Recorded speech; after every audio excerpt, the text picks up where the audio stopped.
Question 8. Josh plays a game with 2 sets of cards. Set A has cards 1, 2, 4, 5, 7. Set B has cards 3, 6, 8 and 9. Josh takes a random 1 card from each set.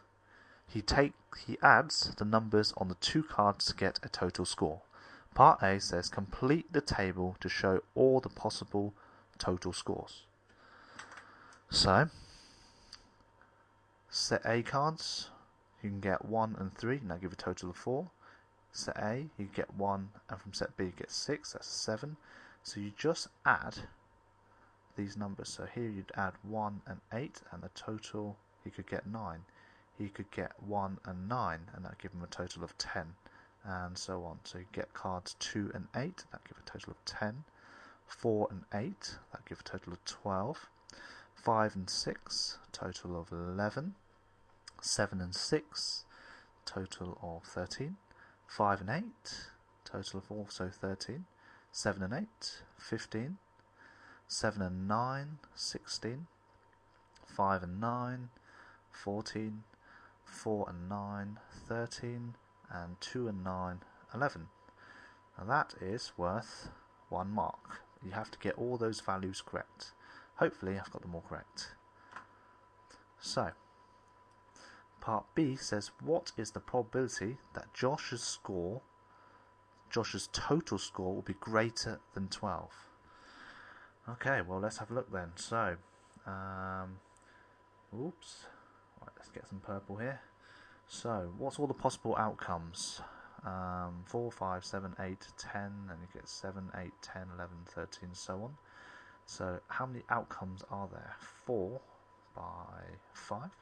So there's a total of 20 outcomes. Okay, so a total of 20 outcomes. So out of 20, how many of those are greater than 12? Let's have a look. 1, 2, 3, 4, 5, and 6.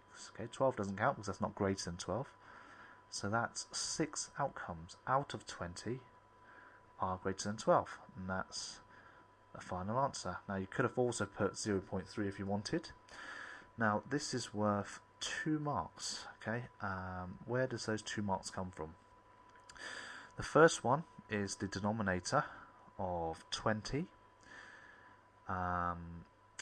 If you put a denominator of 20 but your top number, your numerator, was less than 20, then you would get the first mark. The second mark comes from the numerator. If you put a numerator of 6 but the denominator something greater than 6, then you also get 1 mark. To get the 2 marks you have to put 6 over 20 or an equivalent. So, part 3. Josh's year group are raising money for a sponsored skydive. 60 students are each going to play Josh's card game once. Each student pays 50p to play the game. Josh pays £1.50 to any player getting a total of 8. Part C says show that Josh can expect to make a profit of £21 from his game.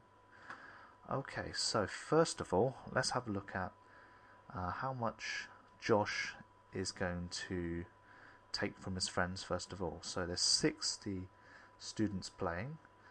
Each have to pay 50p, so £0.50. So he gets from his mates or his friends total of £30. Okay. Now Josh pays £1.50 to any player getting a total of 8. So let's have a look at what the odds are for getting exactly an 8. Okay, so if I choose a different colour, right, exactly an 8. 1, 2. There's only 2 outcomes which will give you a total of 8 out of 20. Okay, so 2 out of 20. So the chances that someone is going to get a total of 8 is 2 out of 20. Now, if 60 people play, how many people would he expect to get exactly 8. Now 2/20ths is also a tenth, so a tenth of 60 is 6 people. Okay, so he would expect out of the 60 people, just 6 would hit that total of 8. Okay, so if he pays £1.50 to each of those people, so 6 times £1.50, so he would have to pay out, or expects to pay out, £9. Okay, so he takes £30 and he expects to pay £9. So part C says show that Josh can expect to make a profit of £21 from his game. So 30 is take away that £9 that he's going to expect to give away, and that would give us his expected earnings or profits of £21. Now, part C is a 4-mark question. Let's have a look where you get those marks from. So, it would appear you get 1 mark for finding the total takings that he's going to get from his friends. 1 method mark for this part of the calculation, finding 6 people. Another method mark for timesing that by 1.5, £1.50, to get the earnings, to get the £9 that he's going to expect to give away. And the final method mark